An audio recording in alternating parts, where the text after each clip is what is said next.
Cuba may be over 200 miles away from Miami, but its little Havana neighborhood sizzles hot as the noon sun. Hundreds of thousands of Cubans fled their homeland in the decades that followed Castro's communist takeover in 1959. Now it is the best-known neighborhood for free Cubans in the world. Miami's Southwest 8th Street has become Calle Ocho, the lively center of a Latin world filled with cafes and bodegas pumping salsa music into the air, and the occasional rooster call. The hub is the famed Café Versailles, the place for authentic Cuban food and Café Cubano, where locals gab and dine easily with stars, political leaders, and even presidents. Close by is the Cuban Memorial Plaza, commemorating the 68 exiles who died during the failed Bay of Pigs invasion in 1961. On a lighter note, a Walk of Fame commemorates local artists and Latin personalities, including Celia Cruz, Willie Chirino, and Queen of Latin Rhythm, Gloria Estefan. When 6-year-old Cuban refugee Elian Gonzalez was found floating off of the Florida coast in 1999, he lived here with relatives. And when the U.S. government forcibly sent the boy back to Cuba, Little Havana went into an uproar, with many saying it cost Al Gore the 2000 presidential election. One thing is certain, there is no other place like Little Havana, except perhaps Havana itself. I'm Lucy Celia, and this is An American Place on Newsmax TV. And we are in that American place here for Battleground, Florida, live this Saturday morning at the Café Versailles. J.D. Hayworth, so happy you're making some of your valuable time available to us to talk about politics, and we're doing so with some gentlemen who really know whereof they speak. Governor Mike Huckabee, just fresh from the campaign trail with a whole new bunch of experiences to relate to us, and a man joining us now, Rodolfo Milani, Senior Managing Director for an investment firm, Republican activist, and proud Marco Rubio supporter. Rodolfo, I guess the question would be, do you believe in miracles? Can Marco pull a miracle on Tuesday? Absolutely, I believe in miracles. I remember I was supporting Marco when he was at 3% in the Senate race.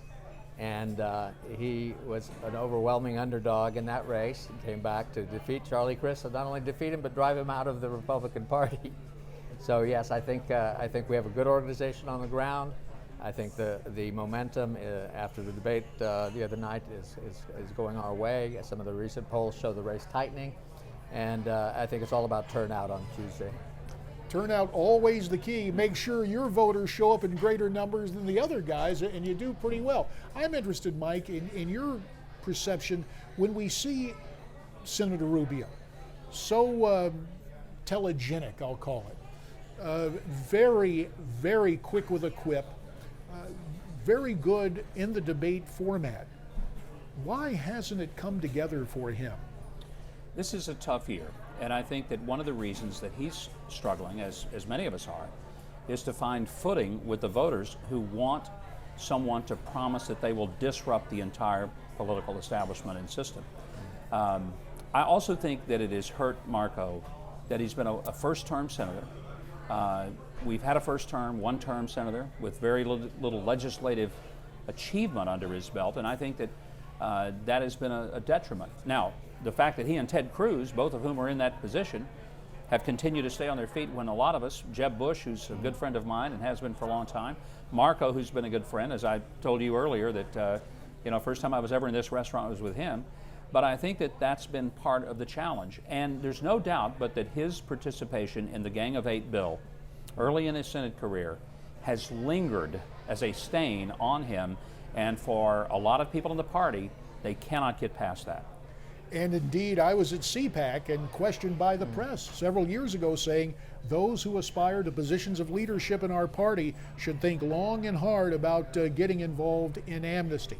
But there's something else been bandied about concerning Senator Rubio, Rodolfo, and that is, and I'm sure Mike heard this on the trail, I don't know if you ever used it against your old pal Marco, but you touched on it briefly, and that is the Republican Obama, a first-term senator using the Senate as a springboard. Did that hurt him? I think that's very unfair because, first of all, he had considerably more experience, in my view, than Obama. Obama had been a backbencher in Illinois in the legislature there. No accomplishments to his credit. Marco, on the other hand, at a very large state, was the Speaker of the House. And I also believe that the reason that Obama failed was not because of his lack of experience, but because his ideological leanings. I mean, Marco has the right worldview. Marco has done a lot since he's been in the Senate, preparing himself on the foreign relations and intelligence committees. I think as anyone who's watched the debates can tell, he's very well versed in all those issues, which I think are very important in this cycle. And I think the comparison is unfair. But frankly, I'm quite happy to put up someone who's young, attractive, energetic against a nearly 70-year-old grandmother. And I believe that the matchup works well for us, frankly. Well, mention is made of a 70-year-old grandmother, although to be fair, I think she's still 67. But it's somebody who Mike Huckabee knows pretty well because they used to share the same state, Arkansas. In fact, that was your calling card. Hey, I've dealt with the Clintons and I've beaten them before. Yeah. Do you believe that Hillary will march on to this nomination on the Democrat side? I do. I don't see anything stopping her other than an indictment. And quite frankly, knowing Hillary as I do, that won't stop her from running. I mean, it would take a conviction and an incarceration to keep her from staying on the ticket. You have to understand the Clintons are not people who think like we think. If I got indicted, I would just say, that's it, I'm going to disappear. If she gets indicted, she will stand up, fight it, call it political prosecution, and she will march right on. She will never, ever miss a lick. Mark my words about that. I don't mean to turn this into quotations from Speaker Newt, but having spent time with Newt in Congress, his take the other day was the Clintons come out and they say, yeah, we're scoundrels, so what? Yeah. And they just move forward. Look, I've known them my entire adult life. They have an amazing ability to ignore the conventional rules that every one of the rest of us would have to play by. And their attitude is, yeah, we know what the rules were.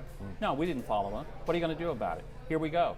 In a way, it is the same kind of bravado that I think is causing Donald Trump to do well on the Republican side. It's never retreat, never back up. Some of the viewers are way too young to remember the movie from 1972, Love Story.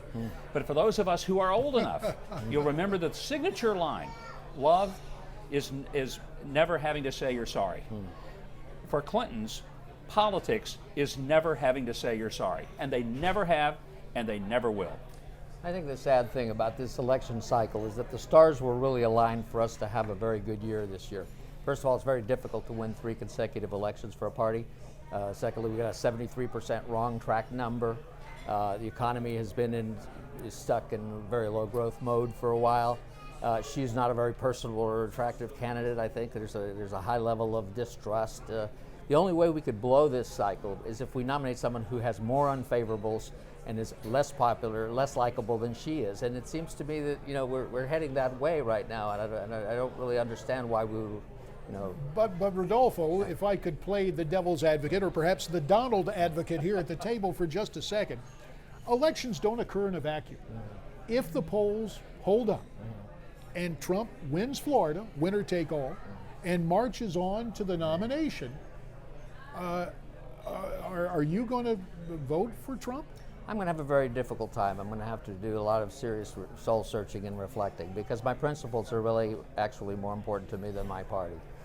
Well, and forgive me, even though I've never voted for a Democratic president, it would be hard. We just went through a litany of challenges that Mrs. Clinton has, assuming. So you just I leave would the vote for a third party if I didn't vote for Trump. I would vote for a libertarian. I'm concerned candidate. about when I hear you're a good Republican. I've solid. never voted for a Democratic presidential. Here's the problem I have. I've heard so many Republicans, good Republicans like you say, if it's Trump, I'm not going to do it.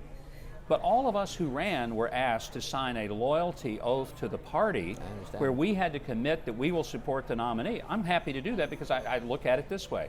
I wish it had been me. It's not. I'm going to support whoever it is. I think that the party has an obligation to support the nominee. It may not be their first choice, but if that's who the people voted for, we have an election, not a selection. And I feel like that there are people, particularly in the establishment of the party, whatever that means, that have almost decided our selection isn't working out, and we don't like the election results, so we'll just go third party. That guarantees Hillary Clinton will be president. No, I understand, but I think I feel like the party has been subject to a hostile takeover, and I understand that people are angry. I'm angry. You know, we've had a very frustrating run with our Congress people, but I believe that politics is a team sport, and it's about learning to work with others. It's not that we'd have a CEO of the country. In fact, the Constitution makes things hard to do, and it does. That's a feature, not a flaw, not a bug. You know, and the fact that having someone just come in and say, "Oh, I'm just going to make this happen. I'm going to build a wall. I'm going to make the Mexicans pay for it. I'm going to," you know, like he's going to run everything as if he's the CEO. I think that he doesn't bring the principles of our party in play. He's anti-trade, which I think is a huge mistake economically. And he seems to be waffling on a lot of other things. He was up there on the stage the other day touting all the great things that Planned Parenthood does. I mean, I don't feel that this is the Republican Party if he's at its head. Well, we are about at the end of this time. I think I'll take your CEO analogy and mix metaphors, go to sports, because sometimes there are phenoms who show up out of nowhere with a great deal of potential. You are saying there's a downside to that, and Rodolfo Milani, we understand what you're saying. There is more ahead. Please stay with us. Newsmax TV's coverage of Battleground, Florida continues from Cafe Versailles in Little Havana in Miami.